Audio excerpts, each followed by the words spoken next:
ঘেরা, পাখির কলতানে মুখর এক ছোট্ট গ্রাম শান্তিপুর। চারদিক জুড়ে শ্যামলিমা, বাতাসে মাটির গন্ধ, আর মানুষগুলো যেন প্রকৃতিরই এক অবিচ্ছেদ্য অংশ। এই গ্রামেই থাকত এক চঞ্চল মনের হাসি খুশি মেয়ে, নাম আছিয়া। আছিয়ার মুখে সব সময় লেগে থাকত এক নির্মল হাসি। সে ছিল গ্রামের সবার প্রিয়। কখনো তারও বাগানে ফুল তুলতে যেত, কখনো বাচ্চাদের সঙ্গে লুকোচুরি খেলত। এমন একদিন হঠাৎ করেই তার বিয়ে ঠিক হয়। পাত্র ছিল তাদেরই গ্রামের ভদ্র মিশুক এক যুবক সুজন। সুজন আর আছিয়ার বিয়ে হয় খুব ধুমধাম করে। ঢাকঢোল, আলোকসজ্জা আর উৎসবে মুখর ছিল গোটা গ্রাম।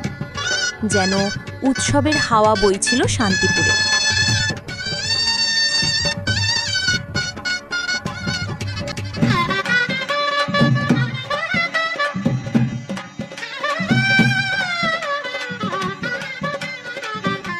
বিয়ের পর দিনগুলো কেটে যাচ্ছিল আনন্দে, ভালোবাসায়। আছিয়া আর সুজনের সংসার ছিল স্বপ্নের মতো, শান্ত, সুন্দর আর পরিপূর্ণ। কিন্তু হঠাৎ একদিন এক সকালে গোটা গ্রাম যেন থমকে দাঁড়ায়।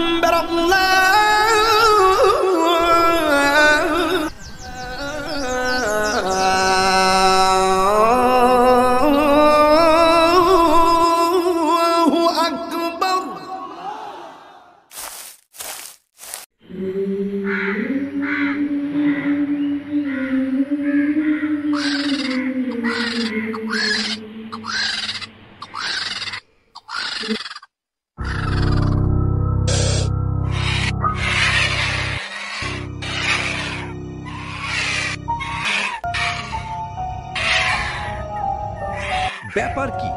ক্ষেতের ভিতর এত কাওয়ায় ডাকতাছে কেরে? ও আল্লাহ গো, এটা আমি কি দেখতেছি? কে কই আছো? তাড়াতাড়ি আয়, দেখি যা, সব শেষ হয়ে গেল। হায় হায় রে!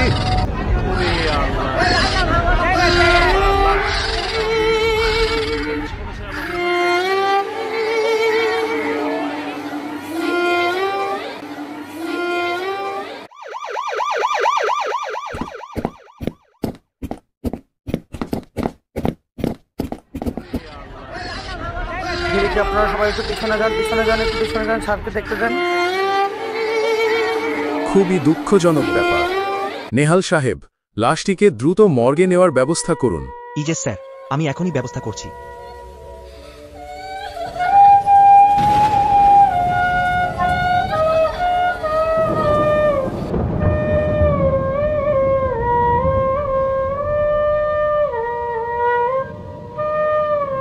তোমার নাম কি সুজন?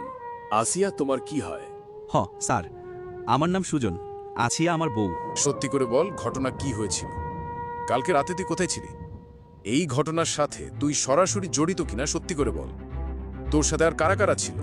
বিশ্বাস করেন স্যার, আমি কিচ্ছুই জানি না।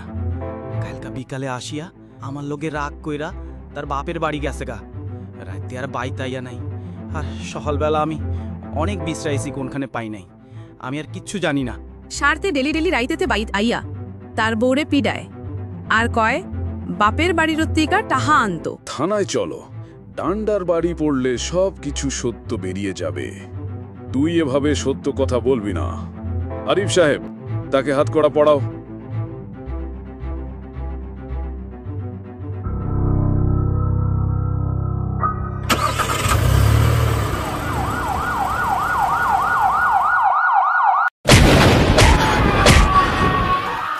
এখনো সময় আছে, সবকিছু সত্যি করে বল। আসিয়াকে কে খুন করেছে? আমারে আর মারেন না স্যার, তাহলে তোর পরিণতি আরো খারাপ হবে। আমি সব হাসা কথা কইতাছি। সেদিন রাইতে আমি কি করছিলাম?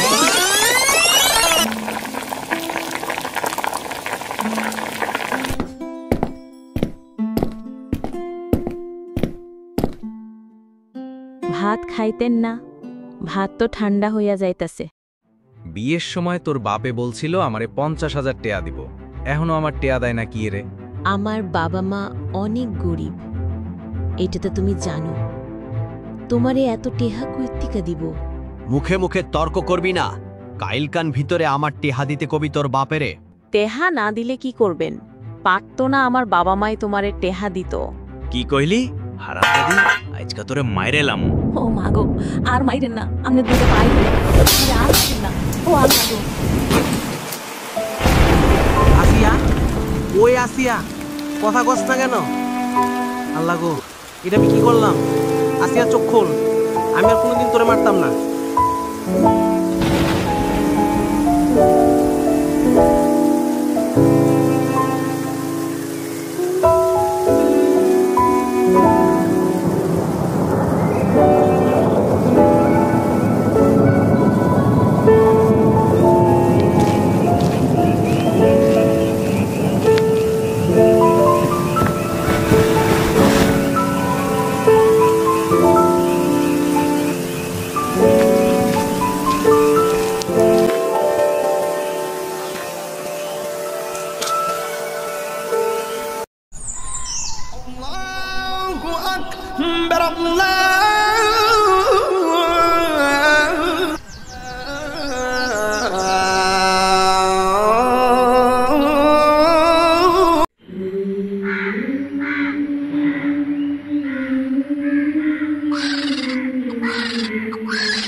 আসিয়া কথার বিচার চাই, বিচার চাই, চাই, চাই, খুনি সুজনের ফাঁসি চাই, ফাঁসি চাই, চাই, চাই, চাই।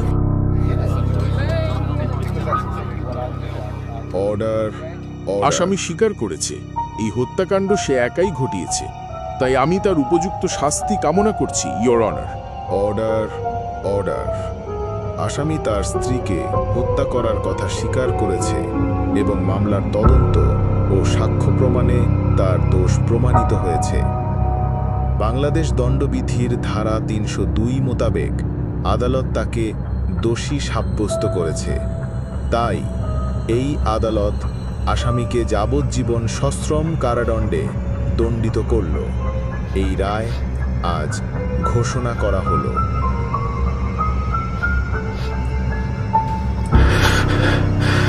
সুজন, জানো আমি তোমার কাছে কোনো দিনও কোনো দামি জিনিস চাইনি, দামি গহনা, দামি শাড়ি, কোনো কিছুই চাইনি। চেয়েছিলাম শুধু তোমার ভালোবাসা। আমি তো চেয়েছিলাম তোমাকে নিয়ে সারাটা জীবন সুখ দুঃখ একসাথে এভাবে কাটিয়ে দেব। যত অভাব অনটনই হোক আমি মানিয়ে নিব। কিন্তু আমি কোনো দিনও ভাবতে পারিনি সামান্য কিছু টাকার জন্য তুমি আমার সাথে এরকম করতে পারবে। কত দিনই বা তুমি এই কিছু টাকা দিয়ে চলতে পারতে। আমি যে তোমার সাথে আরো অনেক দিন বাঁচতে চেয়েছিলাম সুজন। সুজন, তুমি কি নিজেকে কখনো ক্ষমা করতে পারবে?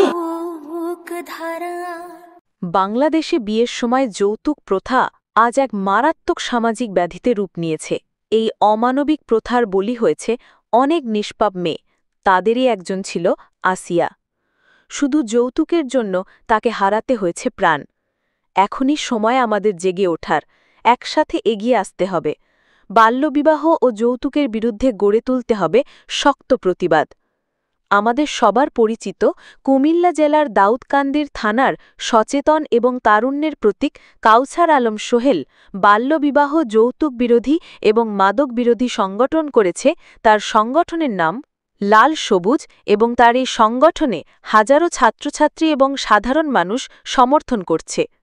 আমাদের উচিত প্রতিটা গ্রামে এরকম একজন কাউছার আলম সোহেল থাকা দরকার, কারণ একার পক্ষে এই বাংলাদেশকে বদলানো সম্ভব নয়। তাই আসুন আমরা সবাই এগিয়ে আসি। বলুন, যৌতুক দেব না, যৌতুক নেব না। সন্তানকে 18 বছরের আগে বিয়ে দেব না। মাদককে লাল কার্ড দেখিয়ে সচেতন হন, সমাজ বদলান।